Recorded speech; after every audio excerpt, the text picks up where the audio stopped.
বন্ধুরা, কালকে ছিল 19শে জ্যৈষ্ঠ লোকনাথ বাবার তিরোধান উৎসব।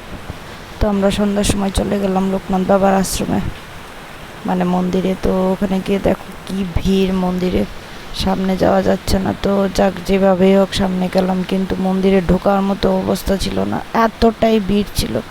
যাক, বাইরে থেকে প্রণাম করলাম দাঁড়িয়ে, আর প্রণামটাও ঠিকভাবে করার সুযোগ নেই, কারণ এত ভিড়, এত ধাক্কাধাক্কি ছিল।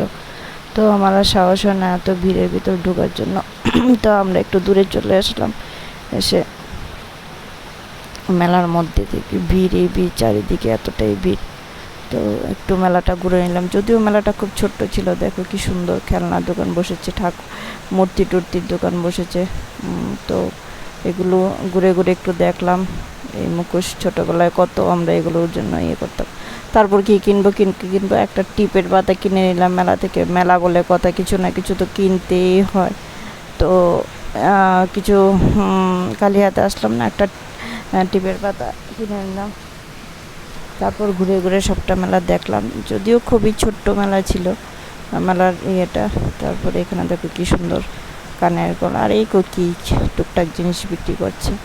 সুন্দর ঘুরে ঘুরে দেখছিলাম, কাপ বিক্রি হচ্ছিল খুব সুন্দর। তো আমার দেখে খুব ভালো লাগছিল, কিন্তু কেনার মতো না, কারণ আমার ঘরে প্রচুর কাপ ছিল। তো দাঁড়িয়ে দেখছিলাম কিছু নেওয়া যায় কিনা। মানুষরা কিনছে আর আমি দাঁড়িয়ে দাঁড়িয়ে দেখছিলাম। তো যাক, দেখছি এদিকে দিকে ঘুরে ঘুরে আর কি আছে, আর কি কিনা যায়। তো মেলাটা মোটামুটি একটু একটু জায়গাতে একটু হাঁটলেই দেখছো দোকান, খুবই কম দোকান। তারপরও আমি একটু হেঁটে ঘুরে দেখে নিলাম, দেখছি কি কিনবো। কত সুন্দর খেলনা, কিন্তু আমার কি এখন খেলনা দিয়ে খেলার বয়স আছে? তো না, আমার ঘরে কোনো বেবি আছে যে খেলবো। তো